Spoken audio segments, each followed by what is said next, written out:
Gente, ó, nos últimos dias, a rinite se tornou um dos assuntos mais comentados nas redes sociais. Por quê? Escuta só. Os internautas abriram uma enquete para saber qual é o melhor remédio para tratar a danada da rinite. Lembrando, gente, que rinite é uma inflamação das mucosas do nariz. Aí nas crises vem aquela coceira na garganta, os espirros que parecem intermináveis, coriza, e ela pode ser alérgica ou não. A estimativa é de que 25% da população sofre com a rinite. Inclusive, ó, esse vai ser o nosso assunto de agora no quadro E aí, doutor? Participe com a gente, porque aqui no nosso estúdio eu recebo o Otávio, que eu tô sabendo que ele também sofre com rinite. Ele vai falar pra gente desde quanto tempo, como é que foi essa descoberta. Obrigado pela sua presença. Boa tarde, viu? Boa tarde, Roberta. Então, eu descobri tem pouco tempo atrás, sofro com isso tem uns 6 anos. A rinite, comecei com poeira mesmo, espirrar bastante, e depois começou a evoluir para sinusite. Aí eu ficava ruim, total, de cama total. Calma que você vai contar mais detalhes pra gente. Deixa eu só primeiro também apresentar a doutora Milena Pandolfi, que é alergista, e vai explicar pra gente, primeiro de tudo, sobre essa automedicação, doutora, contra a rinite. Né? Quais são os riscos que a gente viu aí, que viralizou nas redes sociais, né? As pessoas que estavam indicando medicação um ao outro por conta ali, deu certo comigo, pode tomar e é tranquilo. Boa tarde. Boa tarde, tudo bem, Roberta?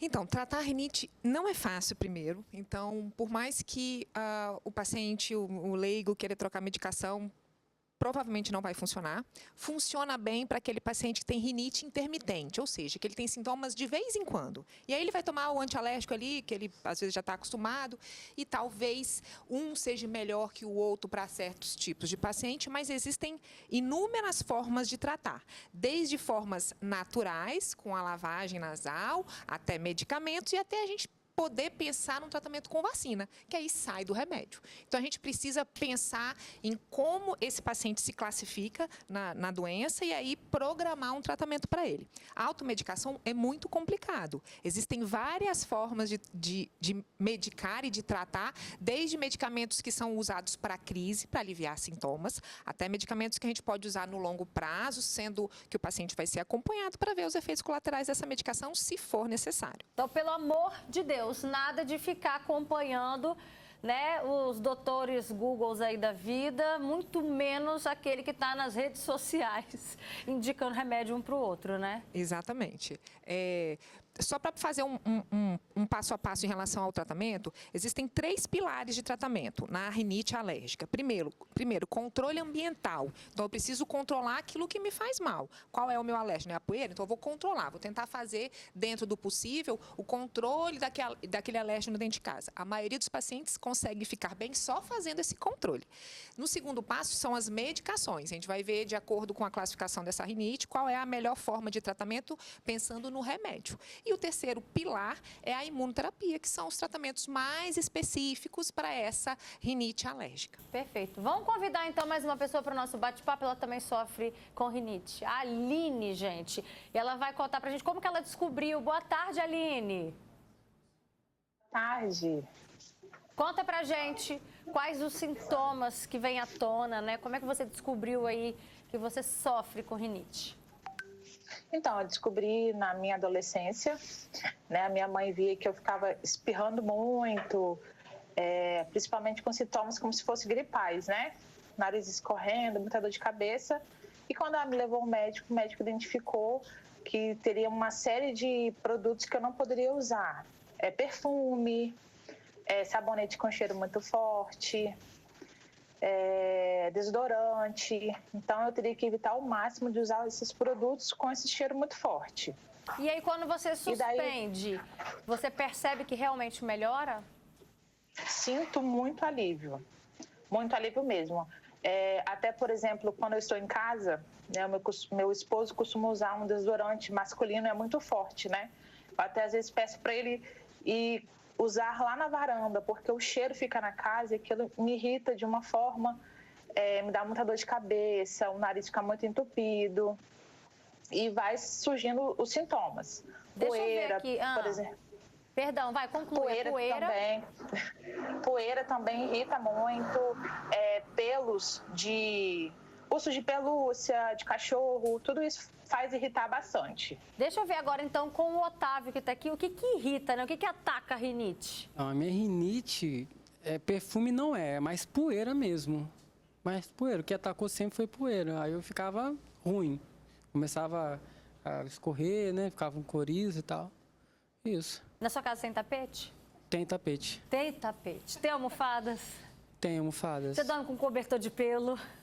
Durmo com o cachorrinho também. Tá explicado, né, doutora? A rinite do Otávio, né? Então, é a história do controle ambiental, né? A gente tem que controlar os gatilhos. E aí podem ser os alérgenos, e aí o ácaro. Em países quentes aqui no Brasil, o grande vilão é o ácaro da poeira doméstica. Mas tem locais, por exemplo, em climas mais frios, que o pólen é um grande vilão. Existe alergia ao pelo de animal e tudo, e a gente tem que entender isso aí para controlar. Mas como ela falou também, existem os gatilhos que são produtos irritativos. Imagina que a mucosa do nariz já está muito inflamada. E aí esses produtos vão irritar ainda mais. Não só perfume, mas também produtos que a gente usa na casa, que podem evaporar e ter um cheiro um pouco mais forte.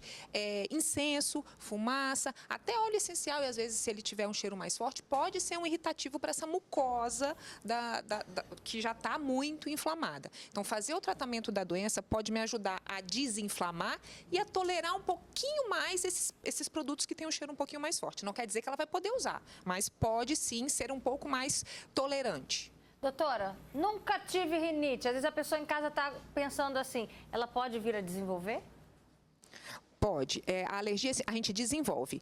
O normal da rinite, a maioria das pessoas falam que é na adolescência, né? Porque realmente ela faz parte de uma condição que a gente chama de marcha atópica. Então, começa ali com uma criança com uma dermatite, com uma pele mais seca, às vezes umas infecções de repetição, e aí isso vai evoluindo e ela pode ter predisposição para rinite, para bronquite, para conjuntivite, que é o pacote completo das doenças atópicas. É a marcha atópica que a gente fala. E a rinite, ela costuma começar na criança maiorzinha e na adolescência. Pode vir a começar no adulto. Não é o comum, mas acontece. Perfeito. Ó, Lenir Bonifácio participa com a gente também. Boa tarde, Lenir. Ela diz, eu sofro horrores com alergia, inclusive tem alergia a quase tudo, medicamentos, ácido, poeira, fumaça, maquiagem. Ou seja, uma pessoa assim tem que tomar muito cuidado quando ela vai até na casa do vizinho, né, doutora?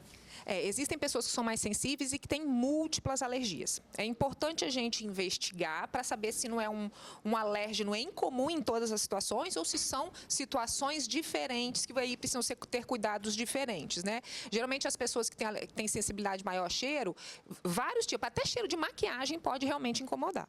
Perfeito. Com você já aconteceu essa situação? Às vezes em casa tá tudo bem, mas aí você ou vai fazer uma visita à avó, ou uma tia, ou um vizinho, aí começa a espirrar na casa da pessoa? Já aconteceu. Na casa da minha avó. Comecei a espirrar do nada e tal. Falei, vamos tomar um antialérgico aqui rapidinho? Aí eu tomei e tal. Então você já anda com antialérgico já não? Não ando, mas tem que comprar. Quando começa, porque senão eu fico muito ruim. Eu fico de cama mesmo, total. Porque cama? Total. Isso aqui começa a doer, inflamar do nada. E se eu escuto qualquer barulhinho, sei lá, eu fico horrível.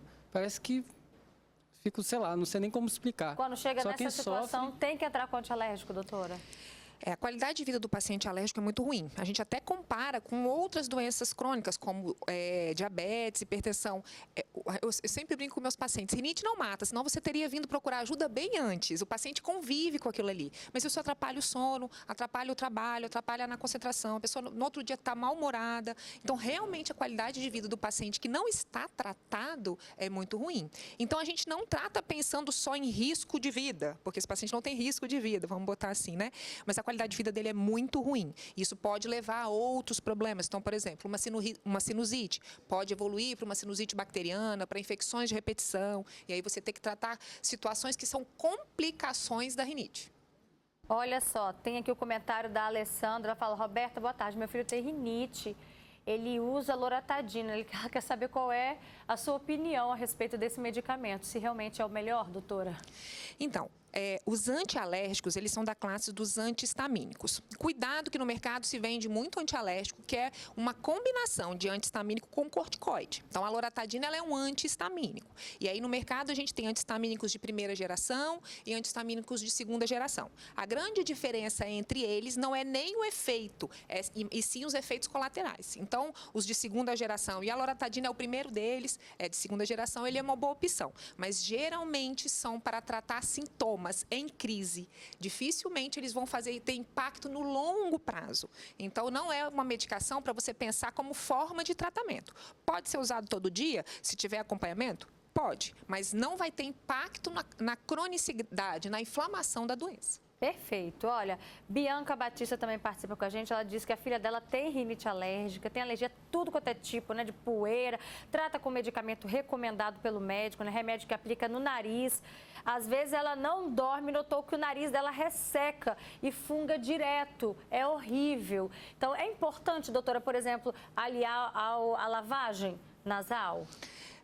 O uso do soro fisiológico, ele tem alguns benefícios. A gente tem a lavagem nasal de alto volume, que é aquela que entra para um lado, sai para o outro, e a gente geralmente indica essa de alto volume para aquele paciente que está muito secretivo, que ele tem muita secreção e que eu preciso tirar de forma mecânica essa secreção. No dia a dia, o paciente que não está muito secretivo, ele pode usar o soro fisiológico para umidificar. Por quê? No nosso nariz, para ajudar a limpeza, a purificação, a gente tem um mecanismo como se fosse uns pequenos cílios, umas pequenas perninhas que tiram essa secreção. Quando está muito seco, essas perninhas invisíveis, elas não funcionam. Então, elas não conseguem nos ajudar a tirar essa secreção. Quando eu umidifico esse epitélio, essa mucosa, ele volta a funcionar. Então, umidificar vai ajudar nesse ressecamento e vai estimular essa imunidade da mucosa local ali. Não precisa ser daquele de alto volume. A gente precisa umidificar ali com uma seringuinha ou com aqueles de jato contínuo no dia a dia. O alto volume geralmente está indicado para aquele paciente que está muito secretivo. Otávio, você já fez a experiência da lavagem com soro fisiológico? Já sim, não deu muito certo, não. Não consegui, não. Deu ruim para você? Deu ruim para mim. Deixa eu ver com a Aline. Aline, você já fez a experiência da lavagem nasal com soro fisiológico? Sim, faço sempre. Dá muito certo, alivia bastante. Vamos lá, vamos então aproveitar a presença aqui da doutora Milena. Explica pra gente a maneira correta, doutora, de fazer essa lavagem nasal. Então, a lavagem nasal, ela sempre tem que ser explicada. Eu sempre sento com o meu paciente e explico, porque tem que ser feita da forma correta. Se o paciente não consegue fazer de forma correta ou ele se sente desconfortável no procedimento, não tem que fazer, porque existem alterações anatômicas ali que podem prejudicar. Ou aquele paciente, por exemplo, que tem otite de repetição, então a gente tem que saber olhar direitinho. A forma correta é a cabeça... Geralmente, se é um adulto olhando para a pia, ou se é uma criança, você segurando, né? A boquinha tem que estar aberta. Geralmente, a gente até pede para falar, porque aí você já vai obrigar a pessoa a ficar com a boca aberta, virar a cabeça um pouquinho para um lado e aí fazer a pressão. Seja com a seringa, seja com a garrafinha. É volume e não pressão. Não é na força. Se você precisar fazer mais de uma vez, é melhor você fazer devagar do que você tirar na força. É como um rio, que ele vai tirar no volume, devagarzinho, e não na pressão. Então, vê se eu entendi, doutora. A cabeça levemente inclinada para frente, para o lado e a boca aberta. Isso. Não é isso? E aí não é na pressão. Não, isso é no volume. Lá em casa acho que eu estou fazendo certinho, viu? Tem mais comentários aqui no nosso Facebook. A Mônica fala, já sofri muito com rinite há mais de 30 anos. Hoje faço tratamento com remédio natural. Gente, se eu for ler todos os comentários, doutora, a gente fica aqui até amanhã. Obrigada pela sua participação, por todos os esclarecimentos, tá? Otávio, tem que tirar o tapete, hein? Tem que tirar as almofadas, tá? Depois não reclama. Obrigada pela sua presença.